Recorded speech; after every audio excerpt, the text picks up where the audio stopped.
Bonjour à tous, un pas de plus vers la fin des ZFE. L'Assemblée nationale a rejeté hier l'amendement du gouvernement qui plaidait pour un libre choix des collectivités sur la mise en place de ces zones à faible émission présentes dans 25 agglomérations dont celle de Dijon. La suppression des ZFE a donc été votée mais le chemin législatif n'est pas encore terminé. Le Sénat doit se prononcer à son tour dès aujourd'hui avant une possible saisie du Conseil constitutionnel. Une centaine de gendarmes mobilisés, dont la section de recherche de Dijon, pour libérer une femme et son fils. Les deux victimes ont été enlevées lundi matin dans le sud de Lyon, dans le secteur d'Avalon, par 4 individus cagoulés. Les ravisseurs réclamaient une rançon en crypto-monnaie au père de famille, entrepreneur dans le domaine. La femme et son fils ont été libérés hier matin dans le Val-de-Marne. 7 hommes ont été placés en garde à vue. La prison de Besançon épinglée. Après 6 inspections en septembre 2024, le contrôleur général des lieux de privation de liberté pointe l'établissement pénitentiaire du doigt.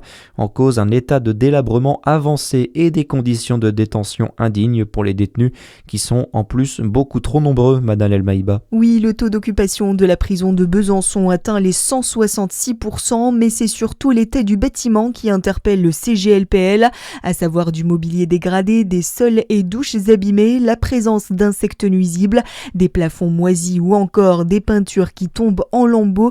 Les contrôleurs demandent des travaux d'ensemble à entreprendre sans délai. L'humain pose aussi problème. L'absentéisme du personnel atteint les 11% hors congés payés et s'ajoute un sous-effectif. Les détenus souffrent, eux, d'un manque d'activité et restent parfois jusqu'à 20 heures en cellule. La fréquence minimale de 3 douches par semaine n'est pas non plus respectée. La direction interrégionale des services pénitentiaires de Dijon précise que des travaux ont depuis été entrepris.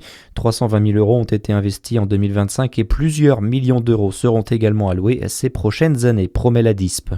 De nombreux acteurs du monde agricole réunis hier en Saône-et-Loire sur une exploitation de la commune de Saint-Usuge pour faire un point plusieurs mois après la crise de la dermatose nodulaire, maladie bovine qui a touché beaucoup d'exploitations dans le département mais aussi dans le Jura. Hier, les échanges ont salué la solidarité et la réactivité du secteur agricole dans cette crise. La campagne de rappel vaccinal, elle, se poursuit depuis fin mars chez les veaux. Les bovins adultes seront vaccinés à l'automne. Dans le reste de l'actualité, face à l'envolée des prix de l'énergie depuis le début de la guerre au Moyen-Orient, le gouvernement envisage d'encadrer les marges des distributeurs sur les carburants. Le torchon brûle entre Israël et la France. L'ambassadeur israélien aux États-Unis a lancé hier une nouvelle charge contre la diplomatie française. Il a notamment affirmé ne pas vouloir de Paris dans les négociations avec le Liban, évoquant une influence néfaste des Français. Et puis en foot, le Paris Saint-Germain rejoint les demi-finales de la Ligue des Champions pour la 3e année consécutive. Le PSG s'est imposé 2-0 à Liverpool hier soir. Très bonne journée sur Fréquence Plus. À suivre, c'est votre météo.